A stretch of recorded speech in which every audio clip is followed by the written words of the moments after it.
Hello friends, आज हम इस वीडियो में बात करने वाले हैं साधु और खजूर। ये एक मोटिवेशनल कहानी है और इसका शीर्षक है साधु और खजूर। तो चलिए हम वीडियो को स्टार्ट करते हैं। एक दिन की बात है, एक साधु गांव के बाहर वन में स्थित अपनी कुटिया की ओर जा रहा था। रास्ते में बाजार पड़ा। बाजार से गुजरते हुए साधु की दृष्टि एक दुकान में रखी ढेर सारी टोकरियों पर पड़ी। उसमें खजूर रखे हुए थे। खजूर देखकर साधु का मन ललच गया। उसके मन में खजूर खाने की इच्छा जग उठी, किंतु उस समय उसके पास पैसे नहीं थे। उसने अपनी इच्छा पर नियंत्रण रखा और कुटिया चला आया। कुटिया पहुंचने के बाद भी खजूर का विचार साधु के मन से नहीं निकल पाया। वह उसी के बारे में ही सोचता रहा। रात में वह ठीक से सो भी नहीं पाया।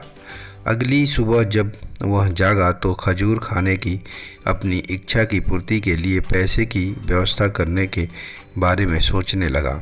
सूखी लकड़ियाँ बेचकर खजूर खरीदने लायक पैसों की व्यवस्था अवश्य हो जाएगी। यह सोचकर वह जंगल में गया और सूखी लकड़ियाँ बीनने लगा। काफ़ी लकड़ियाँ एकत्रित कर लेने के बाद उसने उसका गट्ठर बनाया और उसे अपने कंधे पर लाद कर बाजार की ओर चल पड़ा।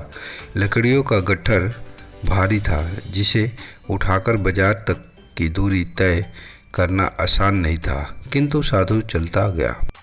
थोड़ी देर में उसके कंधे में दर्द होने लगा, इसीलिए विश्राम करने वह एक स्थान पर रुक गया। थोड़ी देर विश्राम कर वह पुनः लकड़ियाँ उठाकर चलने लगा। इसी तरह रुक कर किसी तरह वह लकड़ियों को गट्ठर के साथ बाजार पहुंचा। बाजार में उसने सारी लकड़ियाँ बेच दी। अब उसके पास इतने पैसे इकट्ठे हो गए जिससे वह खजूर खरीद सके। वह बहुत प्रसन्न हुआ और खजूर की दुकान में पहुंचा।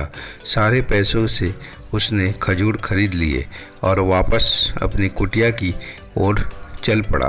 कुटिया की ओर जाते जाते उसके मन में विचार आया कि आज मुझे खजूर खाने की इच्छा हुई। हो सकता है कल किसी और वस्तु की इच्छा हो जाए।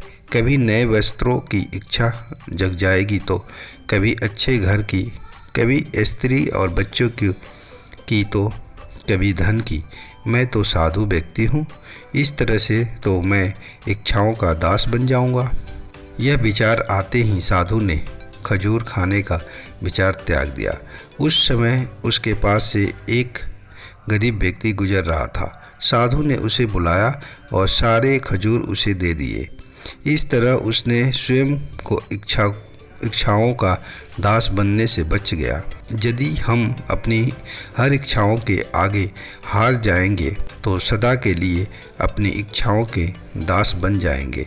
मन चंचल होता है, उसमें रह कर इच्छाएं उत्पन्न होती रहती है, जो उचित भी हो सकती है और अनुचित भी हो सकती है। इच्छाओं पर नियंत्रण रखना आवश्यक है। सोच विचार कर इच्छाओं के आकलन के उपरांत ही की पूर्ति के लिए कदम बढ़ाना चाहिए, तभी जीवन में सफलता प्राप्त होगी। हमें इच्छाओं का दास नहीं बनना चाहिए, बल्कि इच्छाओं को अपना दास बनाना चाहिए। तो दोस्तों, इस कहानी से आपको क्या शिक्षा मिली, आप कमेंट कर मुझे ज़रूर बताएं। अगर आपको वीडियो अच्छा लगा तो वीडियो को लाइक कीजिए, शेयर कीजिए, कमेंट कीजिए। मिलते हैं नेक्स्ट वीडियो में, तब तक के लिए नमस्कार, जय हिंद।